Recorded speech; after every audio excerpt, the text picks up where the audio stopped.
الحمد لله رب العالمين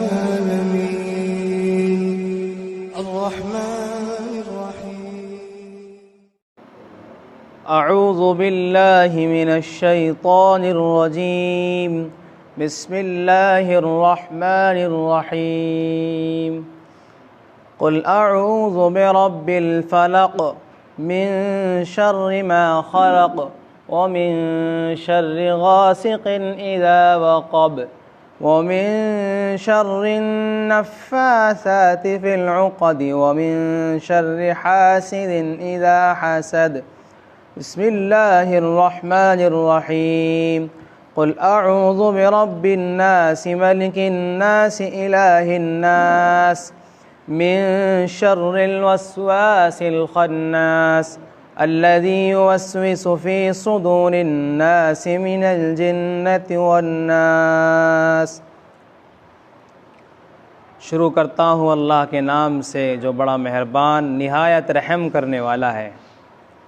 اے نبی آپ کہہ دیجئے کہ میں صبح کے مالک کی پناہ میں آیا، اس چیز کے شر سے جو اس نے پیدا کی، اور تاریکی کے شر سے جب وہ چھا جائے، اور ان جانوں کے شر سے جو گنڈے کی گرہوں میں پھونک مارنے والی ہیں، اور حسد کرنے والے کے شر سے جب وہ حسد کرے۔ اے نبی آپ کہہ دیجئے کہ میں لوگوں کے رب کی پناہ میں آیا جو لوگوں کا مالک بھی ہے، لوگوں کا معبود بھی ہے، بادشاہ بھی ہے، اور میں پناہ میں آیا اللہ کی وسوسوں کے شر سے اور پیچھے ہٹنے والے کے شر سے جو کہ لوگوں کے دلوں میں وسوسہ کرتے ہیں، چاہے وہ جنات میں سے ہو چاہے انسانوں میں سے ہو۔ یہ قرآن پاک کی دو صورتیں میں نے آپ کے سامنے تلاوت کی، مختصر سی دو چھوٹی صورتیں ہیں، اور یہ ہر انسان کو یاد بھی ہوتی ہیں۔ ان کو حدیث مبارکہ میں معوذتین کہا گیا۔ کیا کہا گیا؟ معوذتین۔ یہ بچے کو یاد ہوتی ہیں، لیکن شاید کہ ترجمہ یاد نہ ہو ان کا۔ یہ ہے ترجمہ یاد کسی کے؟ نہیں ہوگا۔ خیر، یاد کرنا چاہیے۔ یہ بہت اہمیت کی حامل ہیں دونوں صورتیں۔ اس کے بارے میں آتا ہے حدیث مبارکہ میں کہ حضور اکرم صلی اللہ علیہ وسلم پر یہ دونوں صورتیں ایک مرتبہ میں نازل ہوئیں۔ نازل کیوں ہوئیں؟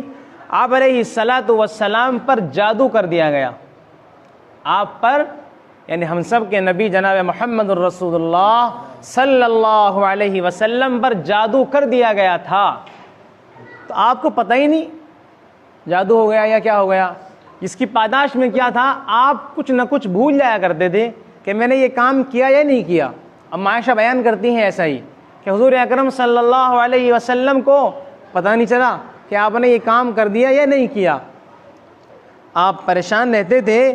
سیدنا جبرائیل امین علیہ السلام آئے اور آپ نے بتایا، اللہ کے رسول آپ کو یہ مرض ہے، آپ پر جادو کر دیا گیا ہے، اللہ نے اس جادو کے توڑ کے لیے آپ پر یہ دو صورتیں نازل فرمائی ہیں، اور مجھے ان دو صورتوں کو لے کر بھیجا ہے۔ آپ ان کو پڑھیں گے تو انشاءاللہ وہ جادو، وہ سحر، وہ ٹونا، وہ ٹوٹکا سب دور ہو جائے گا۔ روایات میں آتا ہے کہ حضور اکرم صلی اللہ علیہ وسلم جب مدینہ منورہ میں تھے تو لبید بن اعصم یہودی منافق، اس نے اپنی دو بیٹیوں سے حضور اکرم صلی اللہ علیہ وسلم پر جادو کروایا۔ اور جادو کہاں کروایا؟ ایک کنواں تھا ذی اورا کے نام سے، اس کنویں کے اندر غالباً آپ کے بال کو دفن کر دیا گیا، اور آپ کے بالوں کے اندر 11 گرہیں لگا دی گئیں، 11 گانٹھ لگا دی گئیں، اور ان بالوں کو ایک کنویں میں پتھر کے نیچے دفن کر دیا گیا۔ بتائیے کتنی بڑی چال کھیلی ان لوگوں نے، یہودیوں نے، کہ حضور کو پریشان کیا گیا، آپ پر جادو کر دیا گیا۔ اس کی پاداش میں کیا تھا کہ آپ کچھ نہ کچھ بھول جایا کرتے تھے کہ میں نے یہ کام کیا یا نہیں کیا۔ تو اس کے توڑ کے لیے اللہ تعالیٰ نے اپنے نبی کی حفاظت کے لیے سیدنا جبرائیل امین علیہ الصلاۃ والسلام کو فوراً ایک بارگی دونوں صورتوں کو لے کر بھیجا کہ جاؤ اور محمد عربی صلی اللہ علیہ وسلم کو جا کر یہ 2 صورتیں سنا دیجئے۔ جب یہ آئی تو آپ کے اوپر سے فوراً جادو کا اثر ختم ہو گیا۔ روایت میں یہ بھی ملتا ہے کہ اچھا ایک بات اور بھی ہے کہ ان دونوں صورتوں میں 11 آیتیں ہیں، 11 آیتیں۔ آپ علیہ الصلاۃ والسلام ان آیتوں کو پڑھتے گئے اور وہ 11 کی 11 گرہیں کھلتی چلی گئیں۔ ایک بات اور تھی، ان 11 گرہوں کے اندر ان خبیثوں نے 11 سوئی میں لگا رکھی تھی، سوئی مزید پریشان کرنے کے لیے، چبھن ہو۔ تو جب آپ علیہ الصلوۃ والسلام نے ان 11 آیات کو پڑھا تو ہر آیات پڑھتے تھے اور گرہیں کھلتی جاتی تھی، اللہ تعالیٰ نے آپ کو شفا عطا فرما دی۔ حضور اکرم صلی اللہ علیہ وسلم نے فرمایا جب کوئی انسان بیمار ہو جائے تو وہ ان 2 صورتوں کو پڑھ لے۔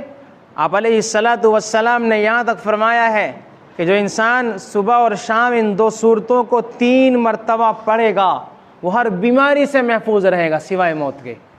اما عائشہ رضی اللہ تعالیٰ عنہ بیان کرتی ہیں جب آپ مرض الوفات میں تھے تو میں ان 2 صورتوں کو پڑھ کر حضور اکرم صلی اللہ علیہ وسلم کے ہاتھوں پر پھونک مارتی تھی، اس طرح کر کر، تو آپ ان دونوں ہاتھوں کو اپنے پورے بدن پر پھیر لیا کرتے تھے تاکہ بیماری کا اثر ختم ہو جائے۔ تو علماء نے لکھا ہے کہ انسان اگر بیمار ہو جائے تو ان 2 صورتوں کو پڑھ کر اور اپنے ہاتھوں پر دم کرے اور سر سے لے کر پیر تک ان ہاتھوں کو پھیرتا ہوا چلا جائے، انشاءاللہ وہ مرض، وہ بیماری، وہ جادو، وہ ٹونا، وہ ٹوٹ کا سب کافر ہو جائے گا۔ کیا کریں سب اس بات کو، ٹھیک ہے، اس عمل کو۔ جو انسان ہر نماز کے بعد اس کو پڑھے گا تو وہ بھی محفوظ رہے گا۔ حضور نے فرمایا کہ نسائی کی روایت ہے کہ ہر نماز کے بعد اس کو پڑھا کرو اور صبح و شام پڑھا کرو۔ آپ مجھے بتائیں کہ آپ اپنی صحت کے لیے 10 منٹ نہیں دے سکتے؟ انسان اپنی صحت کے لیے، اپنی جان کے لیے کیا 10 منٹ نہیں دے سکتا؟ جی، صبح اور شام 3 مرتبہ ان کو پڑھ لیا کرو، صبح فجر کے بعد اور رات میں مغرب کے بعد، انشاءاللہ ہر مرض سے شفا ملے گی انشاءاللہ سوائے موت کے۔ کیا قل اعوذ برب الفلق، میں پناہ میں آیا صبح کے مالک کی، یعنی جب صبح ہوتی ہے تو رات دور ہو جاتی ہے اور دن نکلتا ہے تو اللہ نے فرمایا کہیے کہ میں پناہ میں آیا صبح کے مالک کی، من شر ما خلق، ہر اس چیز کے شر سے جو اس نے پیدا کی۔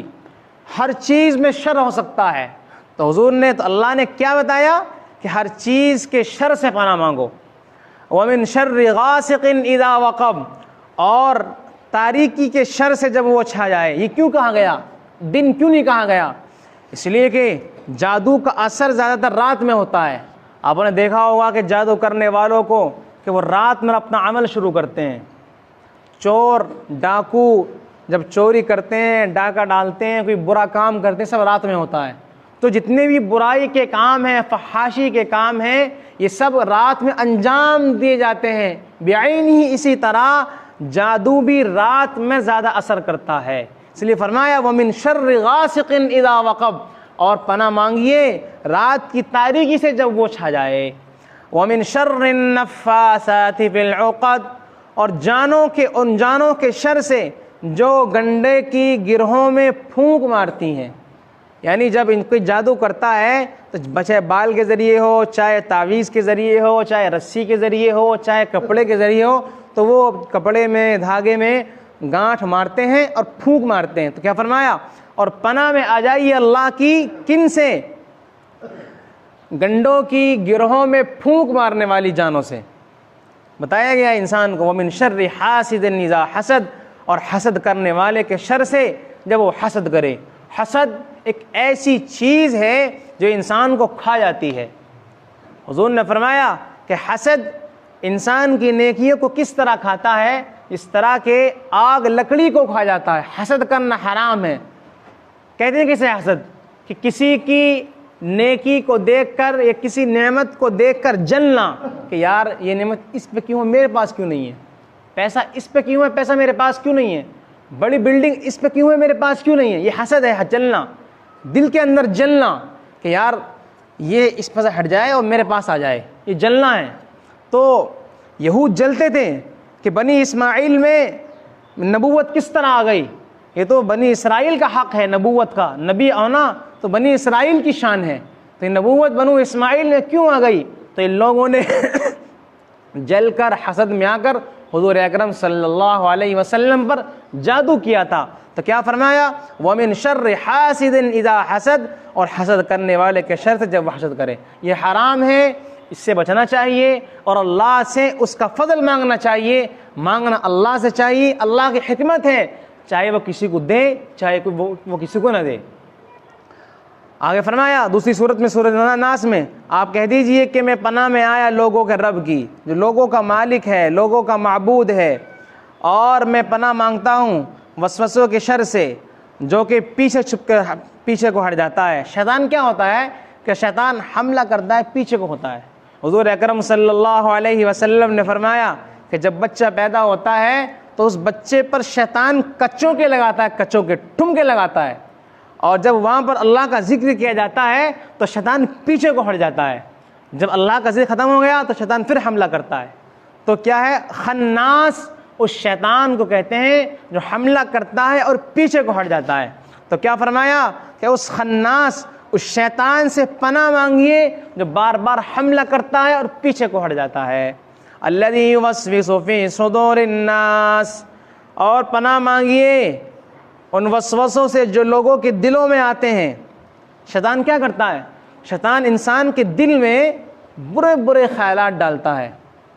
عدواً شیاطین الانس والجن، قرآن کہتا ہے کہ انسان بھی دشمن ہے، انسانوں میں سے جو شیاطین ہیں وہ بھی دشمن ہیں، اور شیطان بھی دشمن ہے انسان کا۔ من الجنۃ والناس، چاہے وہ جنات میں سے ہو چاہے انسانوں میں سے ہو۔ دیکھیے انسان کے دو دشمن ہیں، ایک تو خود انسان دشمن ہے جو کہ شیطانی ڈھانچے میں ہو، اور ایک شیطان دشمن ہے انسان کا۔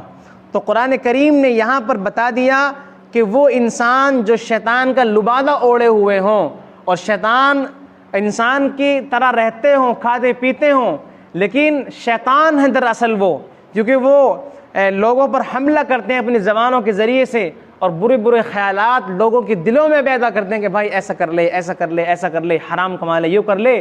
تو کیا فرمایا کہ ان سے بھی پناہ مانگو، اور ابلیس شیطان سے بھی پناہ مانگو۔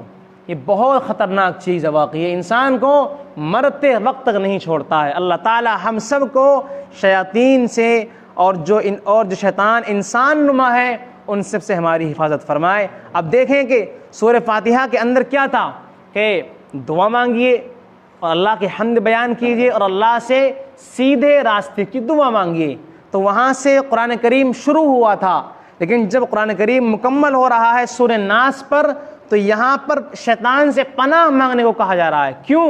اس لیے کہ جب سیدھے راستے کی انسان اللہ سے دعا مانگے گا تو شیطان برابر انسان پر حملے کرے گا، حملے کہ کہیں اس کو سیدھا راستہ نہ مل جائے، کہیں اس کو اللہ کا فضل نہ مل جائے، کہیں اس کو اچھا دین نہ مل جائے۔ تو بار بار ہر قدم پر، ہر لحظے اور ہر آن یہ انسان پر حملہ کرتا رہے گا۔ تو یہاں پر یہ دعا سکھائی جا رہی ہے کہ انسان جو ہے شیطان سے پناہ مانگے ہر قدم پر، ہر لمحے، ہر لحظے، ہر آن، تاکہ انسان شیطانی وسوسوں سے، شیطانی چال سے، شیطانی پھندوں سے محفوظ رہ سکے۔ اللہ تعالی ہم سب کو نفس کے شر سے اور انسانوں کے شر سے اور شیاطین کے شر سے محفوظ فرمائے۔